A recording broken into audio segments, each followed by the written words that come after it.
la sagesse. La sagesse, c'est la vertu propre de l'entendement.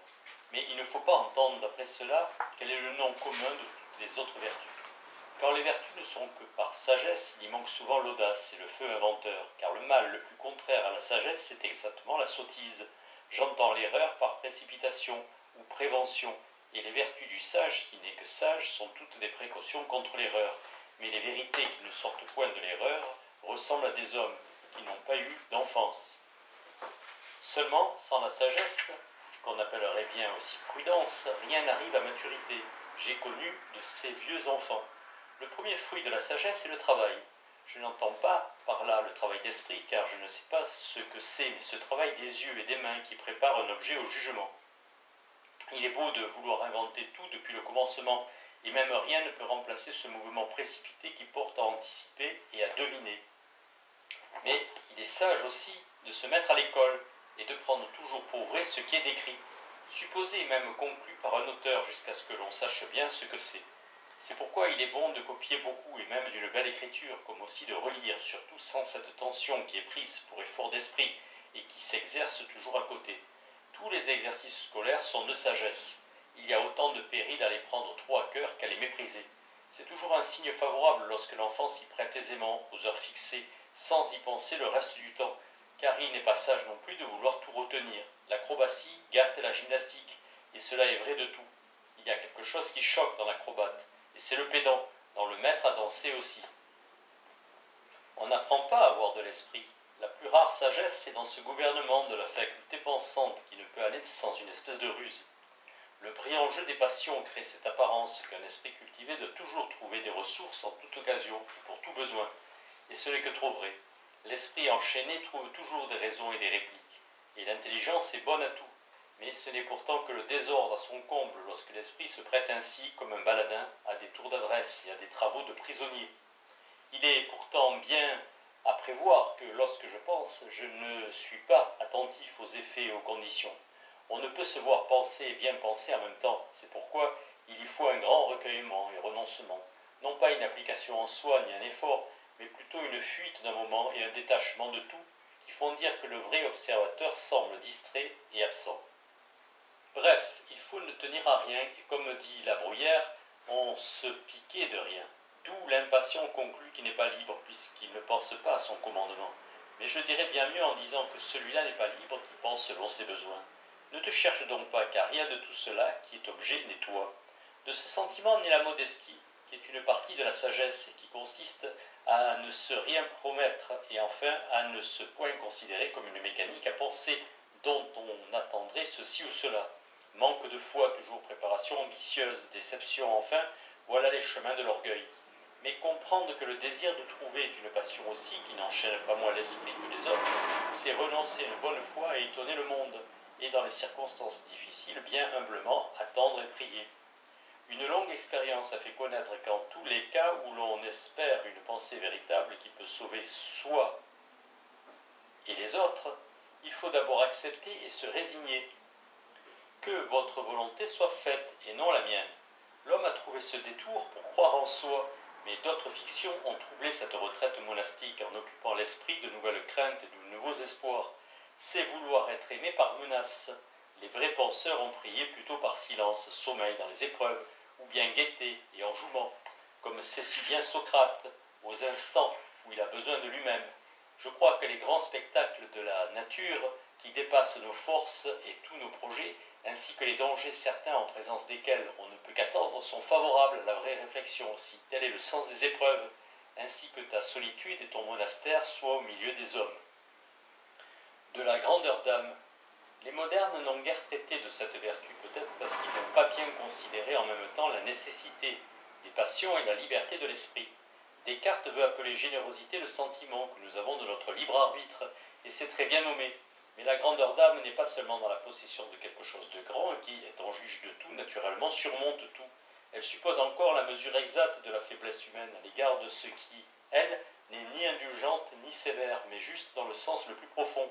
Tout le monde sait bien qu'il faut pardonner beaucoup, et ceux qui l'oublient par passion et qui tiennent un compte de toutes les paroles, de tous les oublis et de toutes les intentions sont bien malheureux et bien méchants. Mais encore faut-il savoir pardonner. J'en ai connu qui montraient de l'indulgence, mais après qu'ils avaient obtenu des promesses, des regrets, et en fait tous les signes d'un changement d'opinion. J'y vois de la petitesse et du marchandage, mais surtout une disposition à supposer des pensées en tous les mouvements et à prêter, comme je dis souvent, de l'esprit aux bêtes. La grandeur ne peut pas tendre contre la petitesse, qui lui est tellement étrangère. C'est reprocher à quelqu'un qui bâille de s'ennuyer, c'est lui en donner l'idée. Le bon abbé Pirard, dans Le Rouge et le Noir, dit ingénument, j'ai le malheur d'être irascible. Il se peut que nous cessions de nous voir. Il y a un peu de grandeur dans l'aveu, mais c'est d'encore trop vouloir régler ses pensées sur sa propre colère et lui donner aussi l'importance. Ainsi importance. Donner importance à ses propres humeurs, ses petitesses. On dira qu'il est pourtant bien bon d'y donner importance, afin de s'en corriger. C'est justement dans ce cercle d'idées que se meut la morale, et je n'ai pas bonne opinion de cette méditation sur soi qui grossit tout. Encore pis, si l'on s'excuse, car c'est trouver enfin un sens à ce qui n'en a pas, c'est de ces vies mal prises, malheureuses et souvent malfaisantes, qui est sortie cette idée qu'on ne peut s'empêcher de penser, de désirer, de haïr, d'aimer.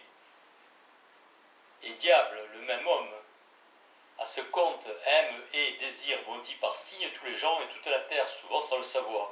Mais ce n'est rien pourvu que l'on juge que ce n'est rien. Dans une véritable société d'hommes, il faut savoir annuler dès l'origine tout ce qui est mécanique. Une fillette qui se trouvait en conflit avec une grand-mère, pour des motifs bien futiles, trouva enfin à dire qu'elle voudrait être morte aussi. La tombe de sa sœur, bien chérie, n'était pas encore assez fermée. Pour moi, je ne fis qu'en rire, comme d'un bruit inattendu et qui ferait par hasard un sens que la politesse modère de telles réactions. Cela n'est pas mauvais, mais si la politesse empêche l'invention et assure la paix par l'ennui, comme est à craindre, je préfère la liberté à tous les bruits accessoires. Les petites choses ne sont de grandes apparences que par notre attention. Si on les renvoie une fois au mécanisme pur, d'où elles sortent, elles tomberont tout à fait. On ne sait pas ce que peut une attention véritable aux défauts d'autrui pour l'en guérir. Spinoza, dans son tour juste et inimitable, dit qu'en mangeant de bon appétit, on évite plus directement la maladie que si on se prive par crainte. Je dirais en limitant que ce sont nos vertus seulement qui nous guérissent de nos vices. C'est là que vise la grandeur d'âme. Ainsi, dans les ouvrages de l'esprit, il y a toujours assez de faiblesse. Et même dans les bonheurs d'expression, le hasard y est pour beaucoup. Les petits esprits ne remarquent que cela au lieu de laisser passer, ce qui est de peu et d'attendre l'éclair du génie et de la liberté. J'ai cette bonne chance que les retours d'humeur vers la fin des confessions ne m'importunent pas plus que ce bruit de charrette dans la rue. Mais je n'irai pourtant point aussi loin que cet homme de goût, un peu trop sabreur, qui voulait extraire le meilleur des beaux livres, et ne relire que cela. Au contraire, ce qui est préparation et remplissage, comme disaient les honnêtes musiciens, arrive bientôt à me plaire par une espèce d'allégresse que j'y sens, et par la grandeur en méditation qui le laisse passer. Celui qui saurait comment la pensée encore en sommeil tourne déjà pour son entrée, les choses de simple forme et tout à fait étrangères, connaîtrait un peu ce que c'est que le style. De l'art de connaître les autres et soi. Il y a plus d'un secret dans les grands philosophes, mais le plus précieux n'est pas toujours où on le cherche. Et si l'on regarde au système et aux preuves, souvent on croira avoir perdu son temps. Au contraire, si l'on fait conversation avec ces hommes illustres, sans trop se soucier de ce qu'ils veulent enseigner, on apercevra comme dans un éclair un mouvement de l'homme vrai. Cela est évident à lire, Montaigne, mais je suis assuré qu'on trouvera autant dans Platon, dans Aristote, dans Descartes, dans Kant, si on s'applique à les lire, comme il faut bien lire Montaigne. Et ce continuel retour aux penseurs illustres est ce qui sauve d'abord du procédé et de l'observation myope. Toutefois, j'avoue que j'ai pu trouver encore de notions réelles sur l'homme dans les romanciers et dramaturges, et même dans les poètes. Je citerai Gobsegue et le curé Bonnet dans Balzac, Bezukho et Karénine dans Tolstoï, Fabrice et Julien dans Stendhal, Othello, Hamlet et Coriolan de Shakespeare, sans oublier Goethe, sans oublier le Hugo des Misérables, et remontant même jusqu'à Homère, qui nous peint au naturel et presque physiologiquement les mouvements d'Achille, d'Ajax, d'Ulysse. Mais comme c'est par hasard ou surprise que le philosophe nous dit enfin ce qu'il pense, les romanciers et poètes nous cachent aussi leur trésor, par une raison contraire, qui est qu'ils sont emportés par le récit, et qu'ils ont l'art d'entraîner le lecteur avec eux. Le moyen de s'instruire, ce que je crois, est ici de relire beaucoup. On trouvera le temps qu'il faut en prenant sur la lecture des journaux et sur le jeu de cartes. L'art est long, comme dit le proverbe, et ceux qui sont curieux de la nature humaine devraient prendre leçon de patience chez ces pianistes et violonistes qui repassent sans cesse leurs grands auteurs. Je ne sais s'il est possible de penser raisonnablement assez semblable sans cet intermédiaire des fictions, La pensée directe du semblable est difficile, souvent impossible, par trop d'intérêt, par trop d'humeur et même par trop d'affection. Les pères ne connaissent pas les enfants, ni les enfants les pères. L'emprunteur ne comprend pas l'usurier, ni l'usurier l'emprunteur, quoique pour les effets proches et extérieurs, ils se connaissent fort bien l'un l'autre. Oui, au sens où le cavalier connaît son cheval et le chasseur son chien. Cela suffit pour le cheval et pour le chien, mais l'homme mérite mieux et exige mieux.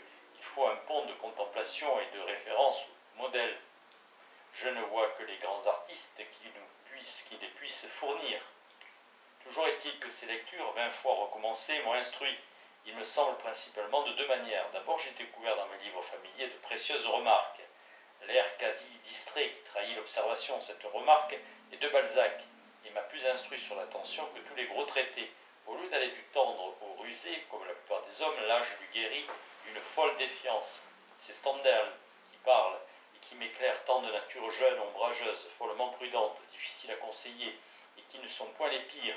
Je ne pourrais faire l'inventaire de tous ces trésors. Je ne les sais point, je ne les note point. Si je les savais, si je les notais, ce serait une connaissance morte.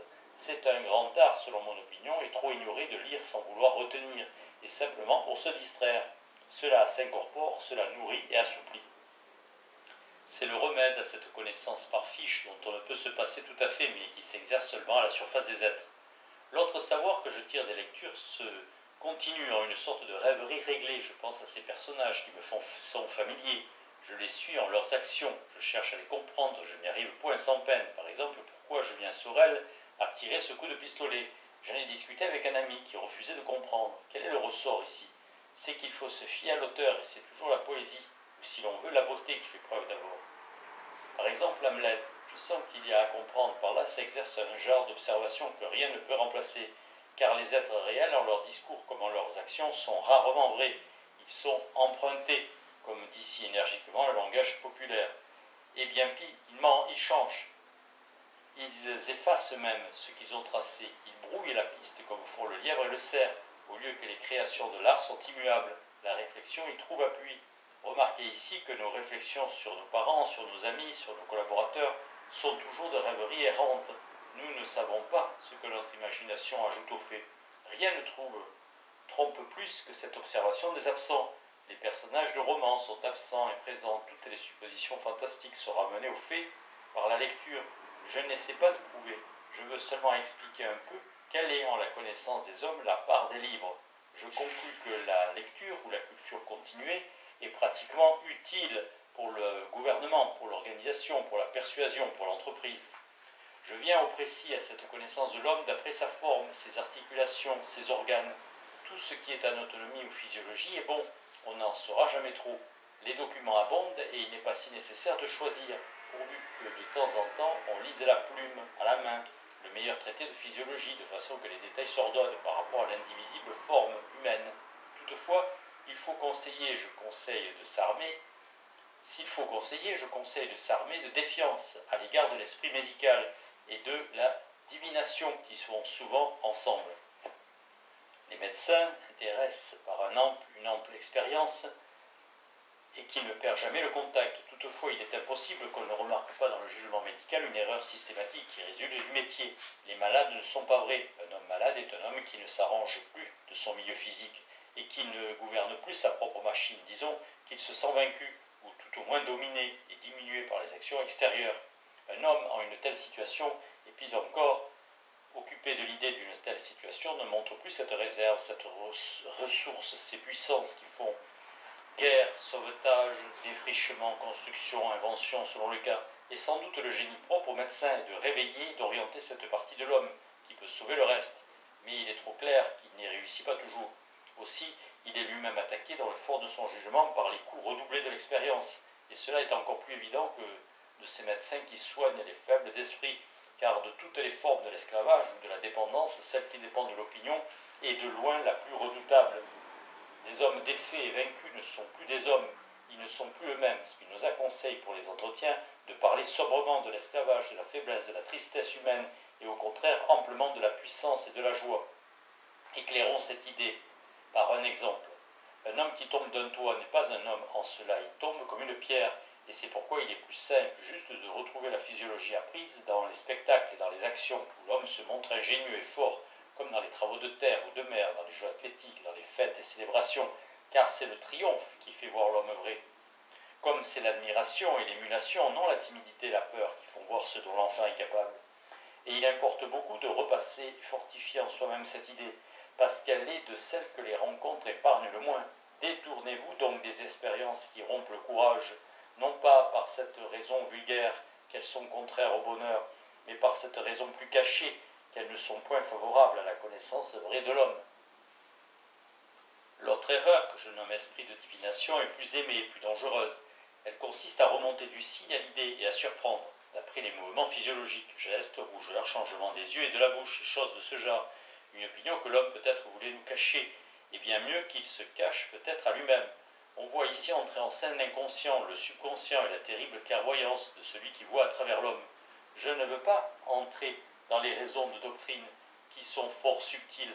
J'avertis seulement, d'après ma propre expérience, que cette ambitieuse méthode se meut toute dans l'imaginaire.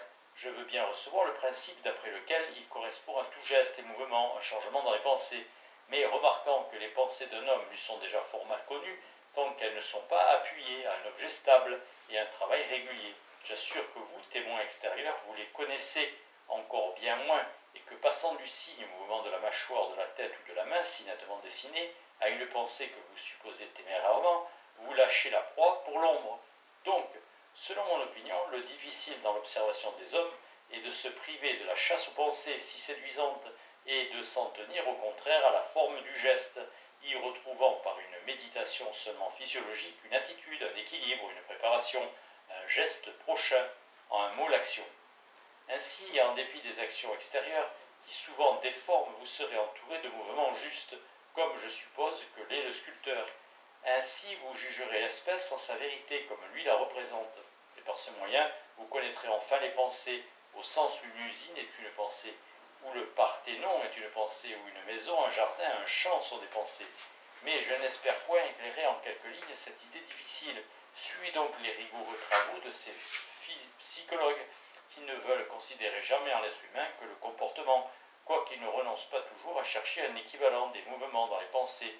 Vous apprendrez tout au moins à leur école à ne pas interroger, à ne pas donner audience à ces vaines paroles qui cachent l'homme, enfin à attendre que l'homme vrai se montre, comme devant l'enfant qui jette ses mines et ses grimaces, on n'attend jamais assez.